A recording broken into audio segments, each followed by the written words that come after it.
During World War I, three arsenals outside of the Russian Empire made Mosin-Nagant rifles for the Russian Empire.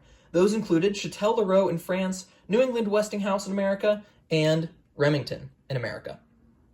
What I have here is 6 rounds of 7.62x54R that were made by the Remington arsenal to go along with these rifles. The head stamp says Remington 17, given the date of manufacture, and all of them have cracked necks. So I do have guns that shoot this ammunition, but it is not safe to shoot. But I still have 6 of them.